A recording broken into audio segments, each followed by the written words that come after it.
Hey everybody, it's time for morning coffee. Let's do this. So today, Samuel writes, Coach, you're always so optimistic when we write letters and when you do your videos. How do you stay optimistic? Better yet, how do I stay optimistic when things don't seem to be working? Wow, tough spot. Look, this is something that everybody goes through. It's uh, it's one of those things that separates the successful from those who are still struggling.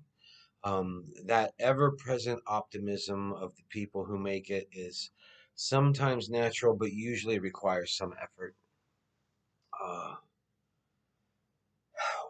I would say one of the best ways for us more logical minded people to stay optimistic is you want to look at case studies, right? You want to talk to people that are doing what you're doing. And one of the reasons it's so important to have a mentor is to be talking to someone who's doing what you want to do. Don't take financial advice from people that make the same amount of money as you, okay? Uh, that's not the wisest thing. um, you want to see these results for yourself.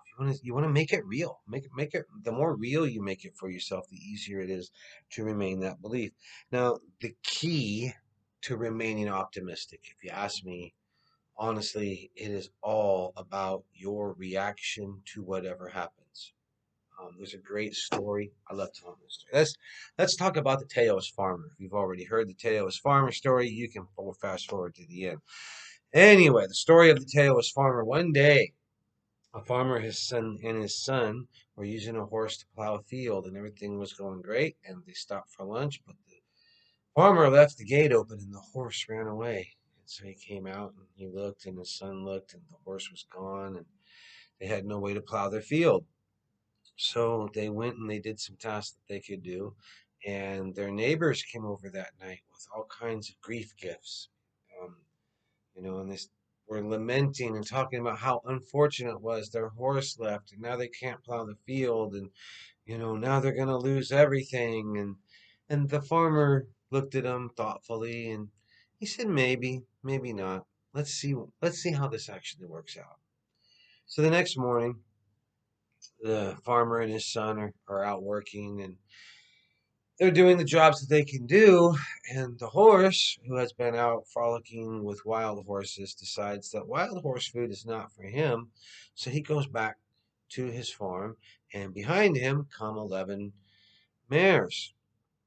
And the farmer looks up, and there's 12 horses in his pasture. So he goes over and he closes the gate, and all of a sudden, he's got his horse back plus.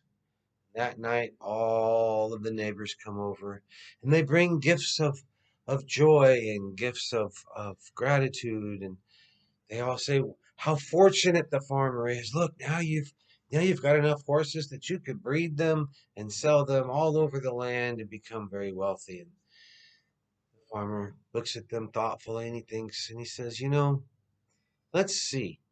Let's see how this works out. So the next day, now the farmer and his son have more things that they need to do. Now they've got more horses to feed, and they've got some things to figure out. So his son says, "Dad, I'm going to break these horses so that they can be ridden, and then we can choose to sell them or do whatever we're going to do." And the farmer says, "Okay." So he goes over and he's doing what he's doing, and the son is trying to break this one of the horses, and he falls off the horse and he breaks his leg in a really bad way. It's going to take 6 or 8 weeks for the bone to heal. The doctor's got him patched up, and he's going to live, but he's out for the planting season. Once again, all the neighbors come over with their gifts of grief, and they say, "Oh, what a horrible tragedy. Now you'll never get all that work done, and now you've got more to do, and less you're less able to do it. We feel so bad for you." The farmer says again, "Let's see how this works out. Let's remain optimistic and deal with the circumstances that we have been given, and just make the best. Let's make the best of what we have." So a couple days later, his son is still laid up. He's trying to do all the work. He's kind of scrambling, and a Jeep pulls up in front of the house, and it's the army. And the army says, "Hey, the war is going terribly. So every able bodied young man is now conscripted into the army." And he says, "My son has a terrible leg injury. I'm afraid he will not be any help to you." So the army says, "Nope." And they go to the next house and they take everybody else's sons. Uh, this story can go on and on and on and on. I don't know actually how far it goes before it ends, but the idea is you can choose to react to something in a positive or negative way.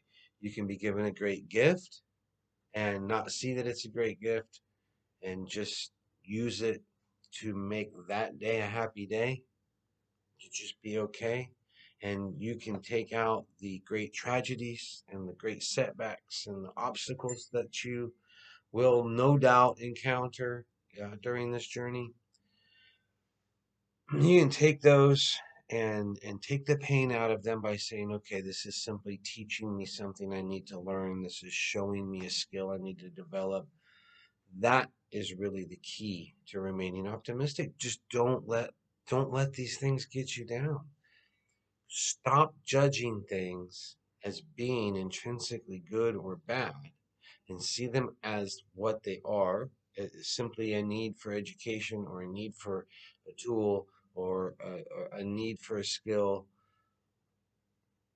See it as the next step up. It always takes energy to step up something. So every time you overcome an obstacle, you're one step up that staircase that you have to climb, and nobody can tell you how many stairs there are because you can always set higher goals. Every time you overcome one of these, you've done one of the number of things that you need to do to achieve your goals, and you should always celebrate. Always celebrate your victories. And when you hit an obstacle, understand that that's just life's way of telling you, "Yeah, got something to get done here, bucko." I'm going to go climb my staircase. You have a wonderful day. Thanks for hanging out with me.